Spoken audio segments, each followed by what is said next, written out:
جن کے سبب سے وہ اپنے آپ کو پیدائشی طور پر امامت اور رہبری کے حقدار سمجھ بیٹھے تھے۔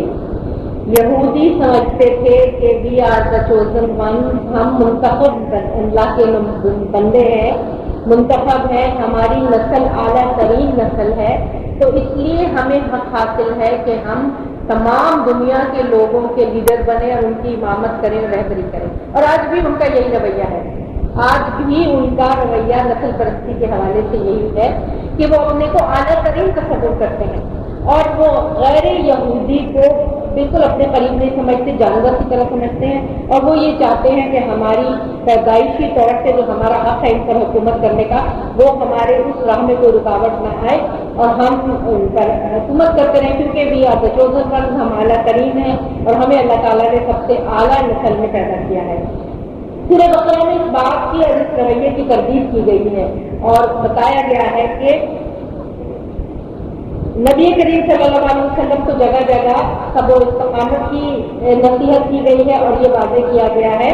کہ تعمیر کعبہ کے وقت حضرت ابراہیم علیہ السلام نے جو دعا کی تھی، آپ اس دعا کا مظہر ہیں۔ مخالفین کی تمام حاسدانہ سرگرمیوں کے باوجود آپ کی دعوت کامیاب ہو کر رہے گی اور اللہ تعالیٰ آپ کے دین کو غالب کرے گا۔ سورہ بقرہ میں اگرچہ کہ یہود کی ریشہ دوانیاں اور یہودیوں کی حق الامکان میں کوشش تھی کہ کسی طرح ہم اس حق کو چھپا دیں جو ہماری کتابوں میں آ چکا تھا، اس نبی پاک کے حوالے سے نشانیاں آ چکی تھی، نام آ چکے تھے اور بتا دیا گیا تھا کہ ایک آخر زمان نبی تشریف لائیں گے جن کا مقام ہجرت مدینہ ہوگا، یہ ان کی کتابوں میں نشانیاں تھیں، لیکن اس کو قبول کرنے سے ان کی سرداری پر، ان کی دکانداری پر، ان کی رہبری پر زد پڑتی تھی،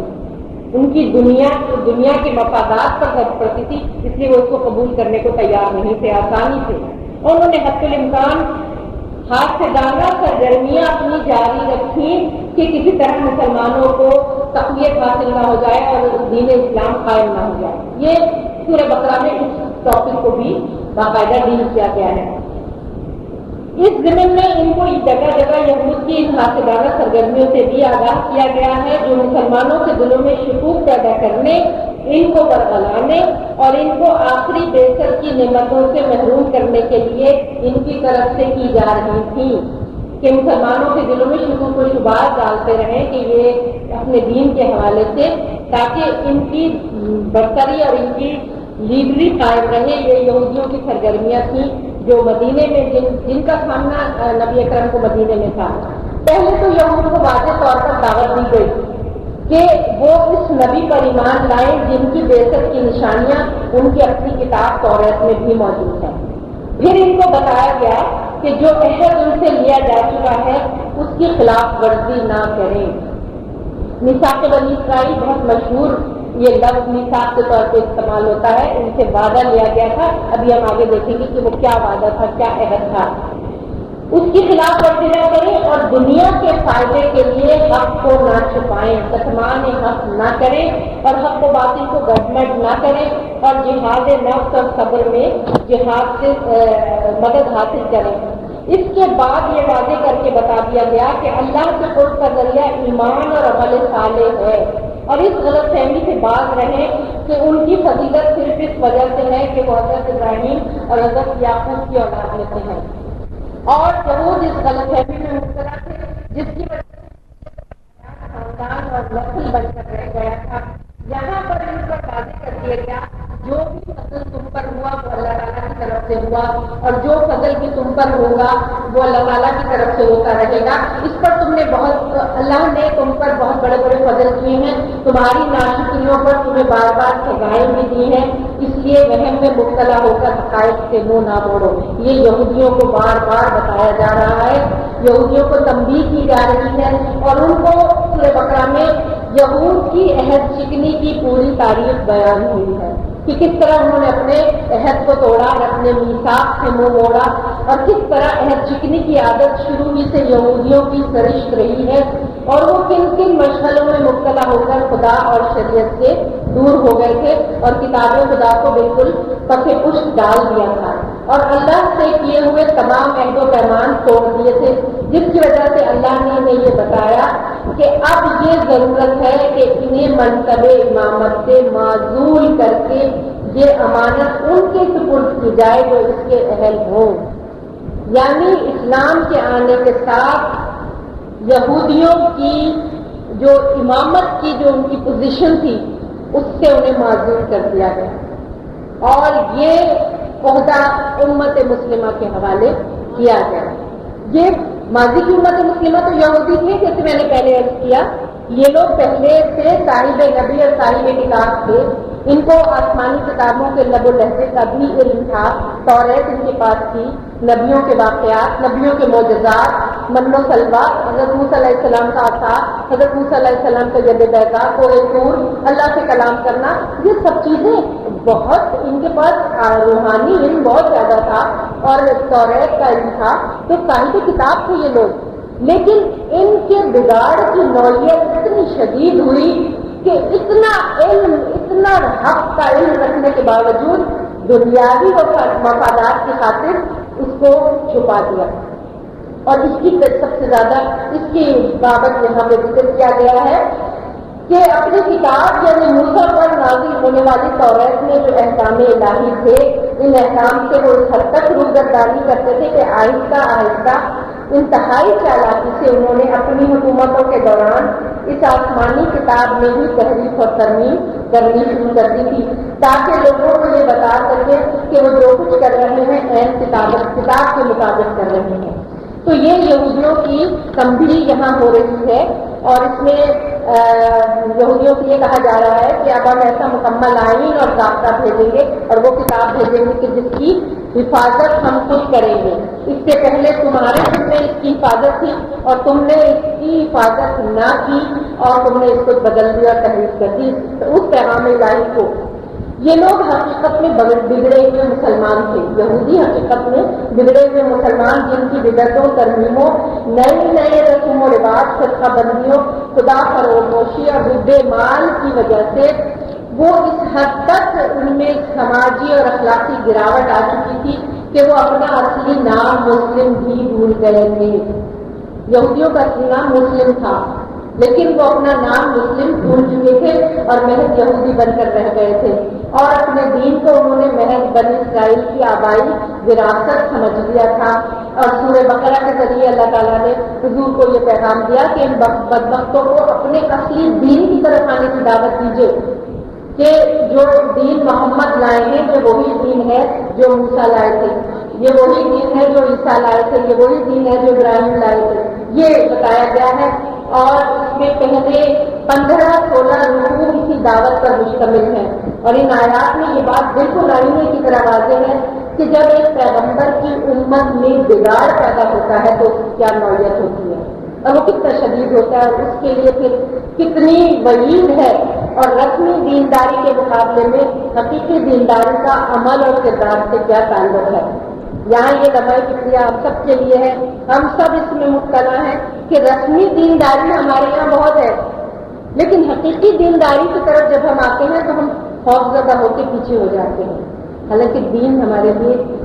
زندگی کے سب سے زیادہ خوبصورت دروازوں کو کھولتا ہے لیکن لا علمی کی وجہ سے شاید کہ ہم سمجھتے نہیں ہیں، علم نہیں ہے، معرفت نہیں ہے اور ہم نے محض سطحی معلومات پر اور سطحی رسم و رواج پر اکتفا کر لیا ہے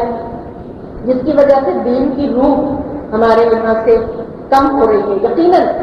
جس سے ہم دیکھ سکتے ہیں کہ ماہ رمضان میں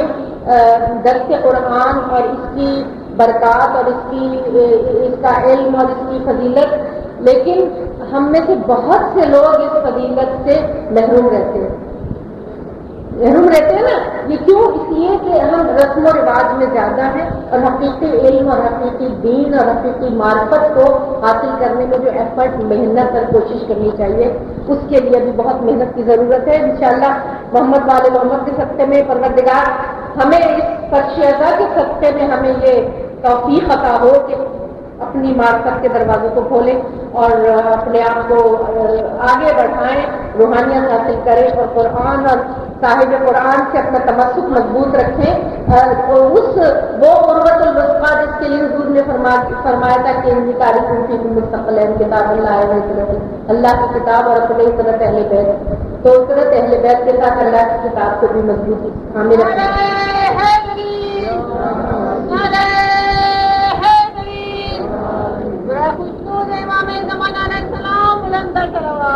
اب ہم شروع کرنے سے پہلے کچھ نئے لوگ میں آج دیکھنے ہوں، جیسے کہ میں نے پہلے بھی آپ سے کیا تھا کہ میں یہ روزانہ آپ کو دکھاؤں گی، اور تاکہ میں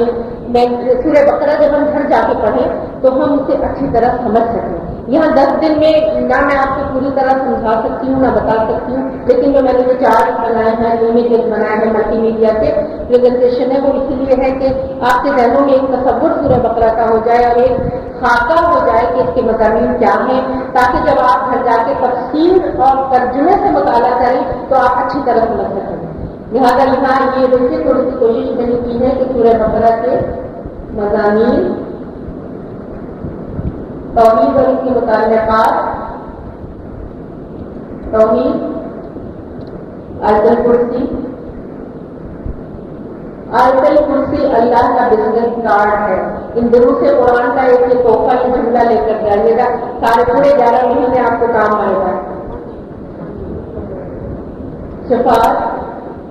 عرش اور کرسی کا توازن، کرسی اور سات آسمان کا تقابل، یہ ہم گزشتہ دروس میں جب آیت الکرسی کی تفسیر بیان کر رہے تھے تو اس کی تفصیل بیان ہو رہی ہے۔ نور فطرت، اللہ تعالیٰ کے اسماء الحسنی، عظیم آسمانی کتابیں، توریت۔ آج ہماری گفتگو توریت پر ہوگی انشاءاللہ۔ بائبل، قرآن، پہلی وحی، ہولی قرآن، حروف مقطعات، خانہ کعبہ کا نقشہ، خانہ کعبہ کا قریب نظارہ، اس پر بھی گفتگو ہو چکی ہے۔ مسجد حرام، راکٹ، یہ شجر طیبہ انبیاء علیہ السلام کا، یہ آپ کو سب فوٹو کاپی میں مل جائیں گے۔ حضرت آدم علیہ السلام، حضرت آدم علیہ السلام کے مقامات، ابراہیم علیہ السلام، ان کے سفر کے مقامات، خلیل شہر، حضرت یعقوب علیہ السلام کا مقام، حضرت داؤد علیہ السلام، حضرت داؤد علیہ السلام کا فلسطین مقام، حضرت سلیمان علیہ السلام، حضرت سلیمان علیہ السلام کے مقامات، دمشق کا شہر، حضرت یحییٰ علیہ السلام، حضرت یحییٰ علیہ السلام کا مقام۔ کل ایک سوال میرے خیال بہن نے کیا تھا، سہیلا نے، حضرت یحییٰ علیہ السلام اور امام حسین علیہ السلام کی آپس کی مناسبت کا۔ کل انشاءاللہ جب میں انبیاء علیہ السلام کی گفتگو کروں گی تو یہ نقطہ، میں یہ کتاب لائی ہوں آپ کے لیے، میں یہ نقطہ کل آپ کے سامنے واضح کروں گی انشاءاللہ۔ یہ مسجد جامع مسجد دمشق دربار یزید، جہاں جناب یحییٰ علیہ السلام کا روضہ مبارک ہے۔ فلسطینی شہر، بابل کے ہاروت اور ماروت، یہ ہم انشاءاللہ سورہ بقرہ میں جب متفرقات کریں گے، جادو کے اوپر گفتگو کریں گے، تب ہم بابل کے ہاروت اور ماروت جو فرشتے تھے ان کے اوپر گفتگو کریں گے۔ نشانی حضرت عیسیٰ علیہ السلام کے مقامات، کرسچینٹی، جوڈائزم، حضرت موسیٰ علیہ السلام کی یہودیت، توریت، ان کا اسٹار آف ڈیوڈ، حضرت محمد صلی اللہ علیہ وسلم، غار حرا جہاں پہلی وحی نازل ہوئی تھی، خانہ کعبہ، مسجد نبوی، احد، بدر، مکہ کا نقشہ، سریہ اللہ الجبل۔ سورہ بقرہ میں عبادات اور ان کا ذکر ہے، نماز، روزہ، زکات، زکوٰۃ کے نظام کی ضرورت معاشرے کی خوشحالی کے لیے حج، عرفات، صفا مروہ، سعی، مینا، حج کے راستے، حج کے شام کے آنے والے راستے، حج کا عراقی راستہ، حج کا مصری راستہ، حج کے زمینی راستے. یہ راستے مختلف اس لیے ہوتے ہیں کہ ہر راستے کا الگ میقات ہوتا ہے. سورہ بقرہ میں معاملات زندگی کے بارے میں احکامات، فضائل اخلاق، رضائل اخلاق، خاندان کے مطابق احکامات ہیں، طلاق، نکاح، عزت، معیشت کے احکامات، عقل حلال، وصیت نامہ. یہ وصیت نامہ بھی آپ لوگوں کو مل جائے گا، تو کاپی موجود ہے.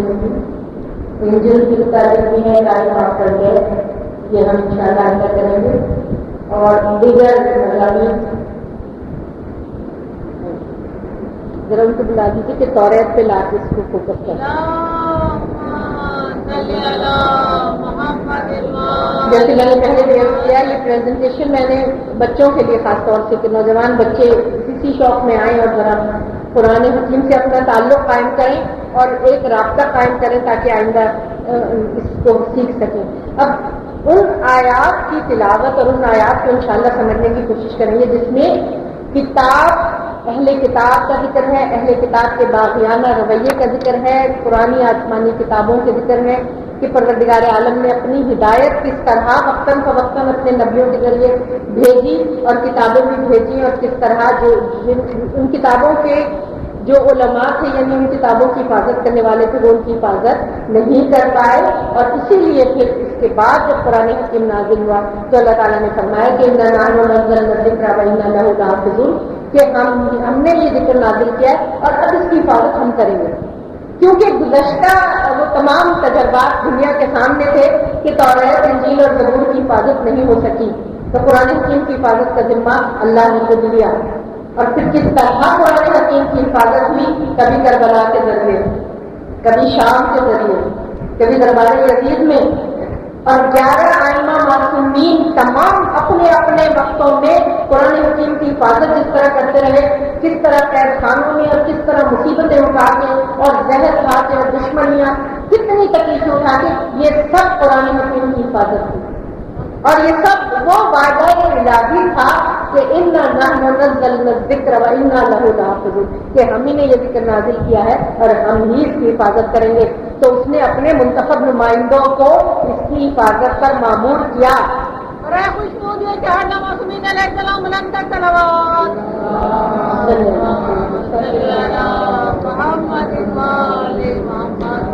یہ آپس کا رابطہ جب اہل بیت کا قرآن کا باہم ربط جب ہم سمجھ جائیں گے تو بہت ساری باتیں سمجھ میں آ جائیں گی.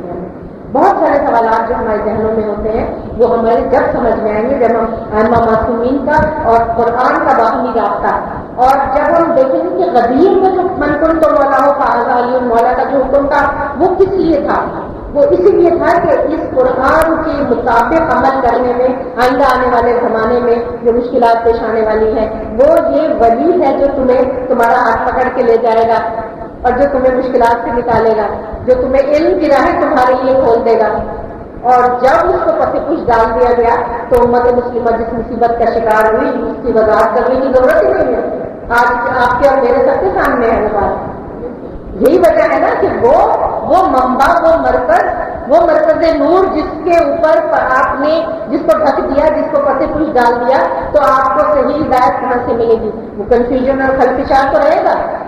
جب تک اس دروازے سے نہیں آئیں گے. یہ ہم دیکھتے ہیں کہ یہ توریت کا، یہ پرانا نسخہ توریت کا ہے، اور اس کے حوالے سے سورہ بقرہ میں آیت 91 وَإِذَا قِيلَ لَهُمْ آمِنُوا بِمَا أَنزَلَ اللَّهُ قَالُوا نُؤْمِنُ بِمَا أُنزِلَ عَلَيْنَا وَيَكْفُرُونَ بِمَا وَرَاءَهُ وَهُوَ الْحَقُّ مُصَدِّقًا لِمَا مَعَهُمْ قُلْ فَلِمَ تَقْتُلُونَ أَنبِيَاءَ اللَّهِ مِن قَبْلِ إِن كُنتُم مُؤْمِنِينَ. اور جب ان سے کہا جاتا ہے کہ جو کچھ اللہ نے نازل کیا ہے اس پر ایمان لے آؤ، تو وہ کہتے ہیں کہ جو کچھ ہم بنی اسرائیل پر نازل ہوا ہے اس پر تو ہم ایمان لائے ہیں، اور جو کچھ اس کے علاوہ ہے وہ اس کے منکر ہیں، حالانکہ وہ حق ہے اور ان کے پاس والی کتاب توریت کی تصدیق کرنے والا ہے. اچھا کہو اگر تم اسی کتاب پر ایمان رکھتے ہو تو پھر تم انبیاء خدا کو اس سے قبل کیوں قتل کرتے رہے؟ توریت نے تو تمہیں ایک میثاق دیا تھا، ایک تمہیں عہد دیا تھا، تم نے اس کی خلاف ورزی کی اور اس کے ساتھ ساتھ تم یہ کہتے ہو کہ ہم تو صرف اپنی کتاب پر ایمان لائیں گے، وہی کٹ حجتیاں اور ضد، لیکن تم اپنی کتاب پر بھی پورا ایمان نہیں لاتے ہو، انبیاء کو قتل کرتے ہو۔ اور پھر فرمایا گیا کہ وَلَقَدْ جَاءَكُم مُوسَىٰ بِالْبَيِّنَاتِ ثُمَّ اتَّخَذْتُمُ الْعِجْلَ مِن بَعْدِهِ وَأَنتُمْ ظَالِمُونَ، بے شک تمہارے پاس موسیٰ روشن نشانیاں کھلے ہوئے معجزات لے کر آئے، پھر بھی تم ایسے حد سے بڑے ہوئے تھے کہ تم نے بچڑے کو اپنا معبود بنا لیا۔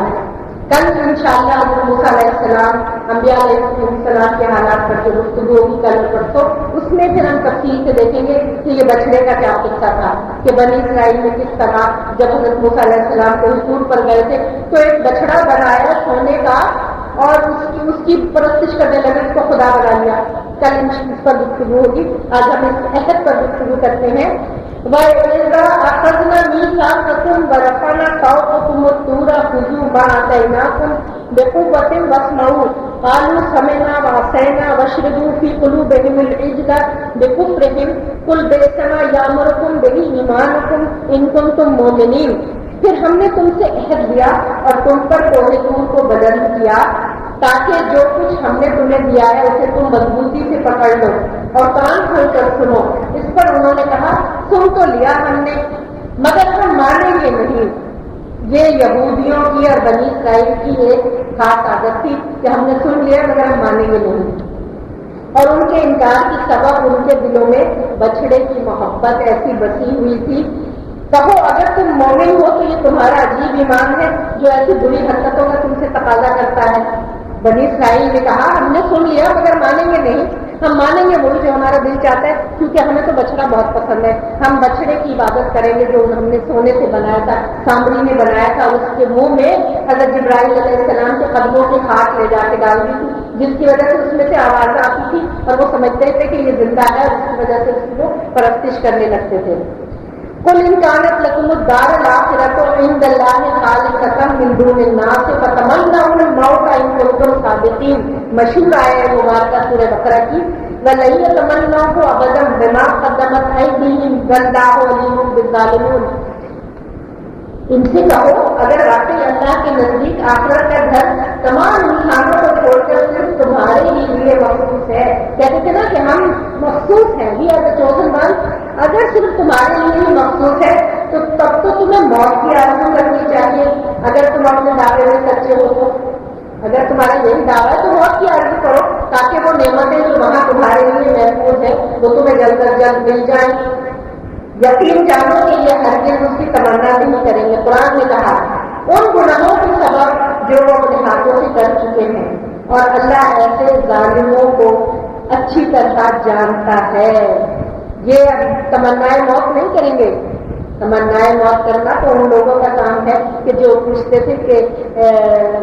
میرا نام محضر شہادت میں ہے یا نہیں ہے، تمنائے موت کرنا تو ان کا کام ہے، یہ تمنائے موت تھوڑی کریں گے، کیونکہ ان کو پتا ہے جو یہ اعمال اپنے بھیج چکے ہیں یہ حق کو چھپاتے ہیں اور یہ اللہ کو دھوکہ دیتے ہیں۔ یہ وہ لوگ ہیں، یہ یہودیوں کے بارے میں گفتگو ہو رہی ہے۔ وَإِذَا لَقُوا الَّذِينَ آمَنُوا قَالُوا آمَنَّا وَإِذَا خَلَا بَعْضُهُمْ إِلَىٰ بَعْضٍ قَالُوا أَتُحَدِّثُونَهُم بِمَا فَتَحَ اللَّهُ عَلَيْكُمْ لِيُحَاجُّوكُم بِهِ عِندَ رَبِّكُمْ أَفَلَا تَعْقِلُونَ۔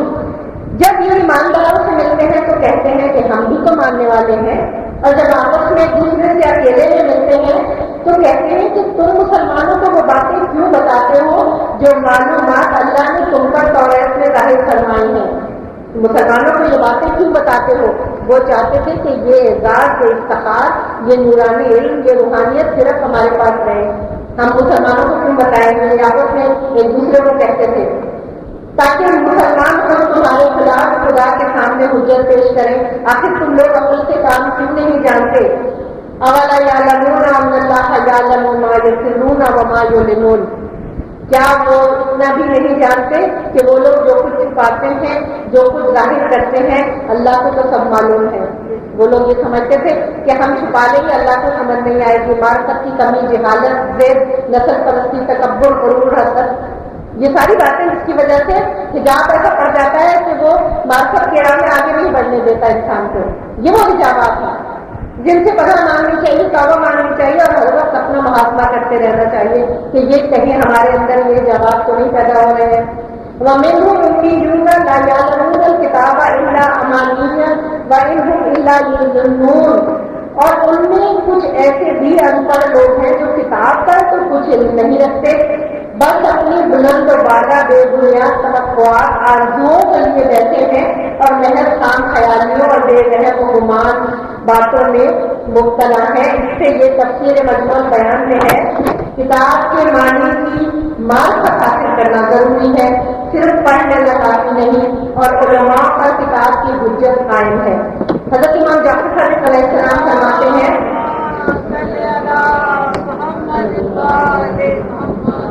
علماء عوامی یہود کو معلوم تھا کہ ان کے علماء جھوٹ بولتے ہیں, حرام کھاتے ہیں, شراب لیتے ہیں, رشتے داریوں اور سفارشوں کی بنا پر احکام خدا کو تبدیل کر دیتے ہیں, لوگوں سے ناراض ہو کر ان کو ان کے حقوق سے محروم کر دیتے ہیں, اور اگر ان سے راضی ہو تو ان کو ناحق مال بھی دے دیتے ہیں وغیرہ وغیرہ. تو اللہ تعالیٰ نے اس طرح کے علماء کی اندھی تقلید کو منع کیا گیا ہے. علماء کی اندھی تقلید مت کرو. اور اسی طرح ہمارے عام بھی اگر اپنے علماء کو خاص طلبہ پرور ہمارے دنیا کے تعلیم اور حرام چھوڑ پائیں تو ان سے پرہیز کریں, دور رہیں, یہ دیکھ کے کہ ان کی رویہ اور ان کا کردار کیا ہے. فَوَيْلٌ لِّلَّذِينَ يَكْتُبُونَ الْكِتَابَ بِأَيْدِيهِمْ ثُمَّ يَقُولُونَ هَٰذَا مِنْ عِندِ اللَّهِ لِيَشْتَرُوا بِهِ ثَمَنًا قَلِيلًا فَوَيْلٌ لَّهُم مِّمَّا كَتَبَتْ أَيْدِيهِمْ وَوَيْلٌ لَّهُم مِّمَّا يَكْسِبُونَ. پس وائے ہو ان لوگوں پر جو اپنے ہاتھوں سے جعلی کتاب لکھتے ہیں. ابھی میں آپ کے سامنے تفصیل سے بیان کروں گی توریت اور انجیل کا جو حال آج ہمارے سامنے ہے کہ یہ کس نے لکھی ہے, یہ کس طرح ہمارے سامنے ہے. پھر قرآن نے کہا وائے ہو ان لوگوں پر جو اپنے ہاتھوں سے جعلی کتاب لکھتے ہیں, پھر لوگوں سے کہتے پھرتے ہیں کہ یہ خدا کے یہاں سے آئی ہے, خود لکھ دی اور کہا کہ یہ اللہ کے یہاں سے کتاب آئی ہے تاکہ اس کے بدلے میں تھوڑا سا معاوضہ حاصل کریں. بس افسوس کہ ان کے ہاتھوں میں یہ لکھا, پھر افسوس ہے ان پر کہ وہ ایسی کمائی کرتے ہیں جو ان کے لیے موجب ہلاکت ہے. ایسی کمائی اپنے ہاتھ سے لکھ کے کہہ دیا کہ یہ اللہ کی کتاب ہے تو یہ ان کے لیے موجب ہلاکت ہے. اس پر کہتے ہیں کہ ہمیں دوزخ کی آگ گنتی کے چند دنوں کے سوا چھوئے گی بھی نہیں. یہودیوں کا یہ رویہ تھا کہ اگر ہم دوزخ میں گئے گے تو تھوڑے دن کے لیے جائیں گے, زیادہ دن نہیں. ان سے پوچھو کیا تم نے اللہ سے کوئی عہدنامہ لکھوا لیا ہے